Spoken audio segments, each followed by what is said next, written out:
Did you know a woolly mammoth never actually went extinct? It's true. One of history's most famous monsters is still alive today, hiding in plain sight inside the body of an elephant. Scientists discovered that elephants and mammoths are 99% identical. Think of them like twins where one lived in a freezer and the other lived in a sauna. To survive the heat, the mammoth's tiny ears grew into the giant fans we see on elephants today.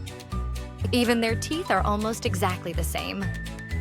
Over thousands of years, the mammoth traded its thick fur for wrinkled skin to survive the sun. Their giant curved tusks straightened out, but they kept the same super strong trunks used to move giant trees. But the most interesting part is their memory. Elephants have the largest brains on land and can remember things for decades. Many people believe they still carry the ancient wisdom of the Ice Age deep inside their minds. If you want to discover more amazing animals, hit that subscribe button and join our animal adventure. See you next time.